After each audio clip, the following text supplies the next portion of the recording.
Olá, pessoal. Sejam bem-vindos a mais uma aula de física. O tema de hoje é o trabalho da força elástica. Na aula passada, nós vimos o trabalho de uma força cujo módulo é variável. E um exemplo clássico disso na física são as forças elásticas. Aquelas forças que têm um comportamento restaurador. Uma vez o sistema se deformando, ele gera uma força restauradora que produz trabalho. Como contabilizar esse trabalho? É isso que veremos nessa aula. Um exemplo de força de módulo variável são as forças exercidas por sistemas elásticos. Os sistemas elásticos são aqueles capazes de se deformar e, ao se deformarem, têm a capacidade de voltar ao normal. Quando isso ocorre com um sistema, nós dizemos que ele possui uma elasticidade. Então, eles são chamados de sistemas elásticos. Não necessariamente só molas, somente molas, mas borrachas, sistemas metálicos que também podem se deformar e voltar ao normal. Existem vários tipos de sistemas elásticos. O mais comum são as molas, e quando a gente fala em mola, existem diversos tipos de mola. Na nossa aula, nós vamos falar da mola helicoidal, com essa forma espiralada que nós conhecemos, né? E nós vamos ver que esse comportamento dessa mola, o comportamento dessa mola, ele nos ajuda a entender todos os tipos ou a maior parte dos sistemas elásticos. Então é isso que nós vamos ver. Então, analisando uma mola helicoidal, nós podemos ter dois comportamentos, né? Nós podemos comprimir a mola ou nós podemos alongar a mola. Do ponto de vista do tratamento matemático, isso é indiferente, né? Nós vamos ter o mesmo comportamento. O que a gente precisa verificar é que uma mola, quando nós aplicamos a força, no caso do desenho, essa força em verde, a mola ela reage com uma força de igual intensidade em sentido contrário, né? Agora, essa mola, a intensidade, o módulo dessa força, ele vai depender do quanto a gente deforma, né? Então, o que a gente pode esperar?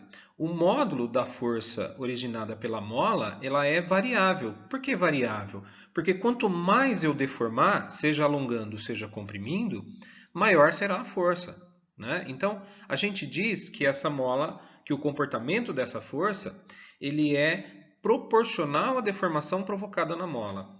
Robert Hooke, né, um estudioso inglês, ele estudou, né, o comportamento da força de sistemas elásticos, né, e ele definiu então a lei de Hooke, que diz que o módulo da força elástica é proporcional à deformação provocada na mola. Quanto mais você comprimir, quanto mais você alongar, maior será a intensidade da força que essa mola produz, né? Essa força é o que nós chamamos de força restauradora.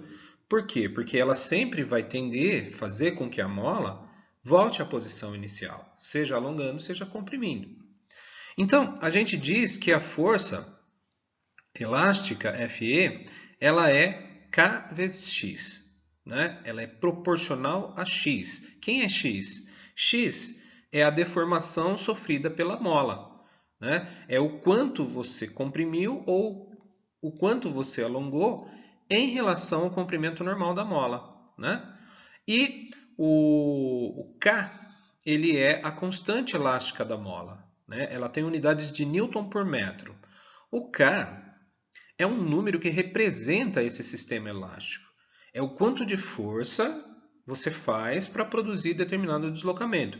É o quanto de força por deslocamento. Cada mola tem um K. Quanto maior esse número, mais dura é a mola.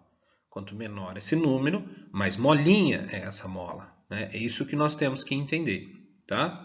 O sinal mais ou menos é uma questão de referencial, de como você vai utilizar isso daí. Nós veremos mais adiante como usar esse sinal mais ou menos.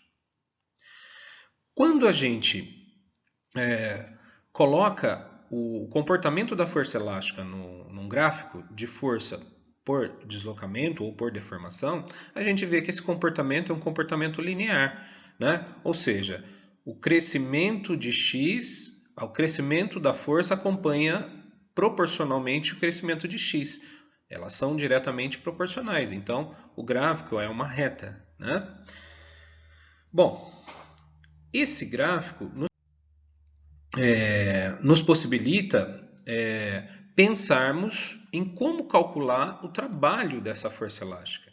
Como nós vimos na aula passada, o trabalho de uma força cujo módulo é variável, ele é dado através de uma técnica que utiliza a área do gráfico, né? A área do gráfico de força por distância. Foi isso que nós vimos na aula passada, na aula sobre trabalho de uma força variável, né?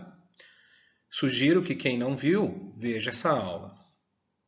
Então, como nós vimos, a lei de Hooke diz que a força elástica é proporcional a x, então a força é Fkx. Jogando essa propriedade no gráfico, nós vamos ter uma reta. E para um determinado x, para uma determinada deformação da mola, nós vamos ter um valor correspondente à força. Então, se vocês observarem no gráfico, nós vemos o quê? Que para uma certa distância genérica x, o valor de força elástica correspondente é Kx. Então, fazendo essa associação, eu posso definir a área do gráfico que corresponde a essa força e a esse deslocamento. Então, o trabalho feito pela mola ao ser deformada x, né, um comprimento x, pode ser calculado como sendo a área desse gráfico, né? Esse gráfico me dá a área de um triângulo, então eu tenho base vezes altura, dividido por 2. Essa é a área do triângulo. A base é o próprio valor de x. A altura é o valor da força elástica, que nesse caso é proporcional a x, então é Kx. Então, o trabalho da força elástica, ele pode ser mais ou menos K vezes x quadrado. Esse x quadrado vem da multiplicação de x por x, né? Do x da base pelo Kx da força, dividido por 2 por causa da área do triângulo. Por que mais ou menos? Vamos entender esse referencial? Quando a mola, uma vez comprimida, ela volta ao seu comprimento normal, então quer dizer que ela está exercendo, ela está devolvendo a quantidade de trabalho que foi feito sobre ela. Nesse caso é positivo. Se alguém vai e comprime a mola, é você que está fazendo o esforço, a mola está trabalhando contra você. Então nós dizemos que comprimir a mola significa que que a mola recebeu o trabalho. Então nesse caso o trabalho da mola é negativo. Por outro lado, quando eu solto a mola, que a mola empurra a minha mão, então eu tenho um trabalho positivo. Então a gente diz o seguinte: contra a mola, negativo, a mola liberando se liberando e voltando ao normal, esse valor é positivo. É isso que nós temos que entender. Então, o trabalho pode ser positivo ou negativo. Volto a falar. Quando a gente trabalha contra a mola, negativo. Se a mola trabalha a favor, né, voltando ao normal, é positivo, tá? Esse é o referencial. Então, vejamos um exemplo, né? A mola da figura ao lado sustenta um corpo de massa 2 kg e encontra-se distendida 5 centímetros. O sistema está em equilíbrio e a aceleração gravitacional é de 10 metros por segundo ao quadrado. Pergunta-se, qual a constante elástica da mola? Se a mola sustentar um corpo de 10 kg em equilíbrio, qual será a deformação que ela apresentará? E qual a energia potencial elástica inicialmente armazenada na mola? Bom, como resolver? Então, olhando para a figura do exemplo, nós vemos que nós temos uma mola pendurada e pendurada na mola, enganchada na mola, nós temos um corpo com massa de 2 kg. Ali estão envolvidas duas forças. A força gravitacional, a força peso, que puxa o corpo de 2 kg para baixo, e a força que sustenta esse corpo que é exercida pela mola. Não é? Então a mola foi distendida 5 centímetros quando a gente pendurou 2 kg sobre ela. Então, quando a gente fala em sistema em equilíbrio, nós queremos dizer que o corpo de 2 kg está em repouso. Então as forças que estão atuando sobre ele, a força resultante que está atuando sobre ele é zero. Que as duas forças que atuam nela, que é a força exercida pela mola e a força gravitacional, elas estão se equilibrando, elas estão se contrapondo e neutralizando os efeitos, né? Então, eu posso afirmar com certeza que, em caso de equilíbrio, a força elástica é exatamente igual à força peso, que é a força gravitacional. Nesse caso, eu não tenho como calcular a força elástica, porque eu não tenho a constante elástica, o K da mola. Mas eu consigo obter a força elástica, o valor da força elástica, através do peso. Por quê? Porque essas duas forças são iguais. Então, a força elástica é igual ao peso e o peso é igual a mg. Então, eu calculo o peso e eu sei quanto é a força elástica. Então, vai ser 2 vezes 10, a massa vezes a aceleração da gravidade, que é igual a 20 newtons. Então, a força elástica vale 20 newtons. Uma vez sabendo a força elástica, eu posso agora aplicar a lei de Hooke, né? A força elástica é K vezes X, tá? Bom, a força elástica é 20. O K eu não sei quanto é. Essa é a pergunta do exercício. Nós queremos saber o K, qual é a constante elástica da mola. E a deformação é 5 centímetros. Como eu estou usando unidades do Sistema Internacional, no caso 20 newtons, então é importante que eu use também, na verdade é necessário que eu use o x em metros também. Então 5 centímetros em metros é 0,05 metros, né? 5 centésimos, 5 centímetros, centésima parte de metro. Então são 5 centésimos de metro, 5 centímetros. Passando esse x dividindo, eu obtenho a constante, né? Que dá 400 newton por metro.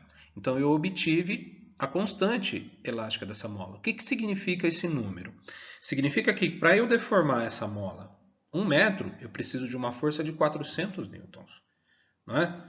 Então, lógico que forças menores, a força é proporcional a esse número, né? Então, se eu desloco meio metro, eu vou precisar de uma força de 200 newtons. Se eu desloco 5 centímetros, se eu deformo 5 centímetros, eu vou precisar de uma força de 20 newtons. É proporcional a esse número. Então, o K é um número que representa a mola, e esse K não muda, né? Então, nós obtivemos o K através dessa situação. Vamos para o item B. Se a mola sustentar um corpo de 10 kg em equilíbrio, qual será a deformação que ela apresentará? Veja bem, observe que 10 kg significa que a massa é 5 vezes maior que a situação anterior. Bom, se a massa é 5 vezes maior, isso quer dizer que a força, como a força é proporcional à massa, o peso é proporcional à massa, isso quer dizer que a força-peso será 5 vezes maior. E, portanto, a força elástica, que vai ser igual, porque o sistema está em equilíbrio, ela será também 5 vezes maior. Então, a força elástica será 5 vezes 20 newtons, se eu comparar com a situação anterior. Não é? E o que vai acontecer, então? A força elástica passa a ser 100 newtons. Bom, aplicando a lei de Hooke, né? Força elástica é igual a Kx, a força elástica eu tenho agora, 100 newtons. O K eu tenho, né? E agora eu quero obter a deformação, que é x, né? Então, se eu pegar os 100 newtons e dividir pelo K, que é 400, né? Eu passo o K dividindo, eu chego no valor de x, que é 0,25 metros, o mesmo que 25 centímetros. Ou seja, a deformação sofrida será 5 vezes maior. Então, vamos rever. Se a massa é 5 vezes maior, o peso é 5 vezes maior. Mas o peso é igual à força elástica. Então, a força elástica é 5 vezes maior. Sendo 5 vezes maior, o deslocamento também, a deformação, perdão, é também 5 vezes maior. Tá? Então, a resposta é 0,25 metros, 25 centímetros.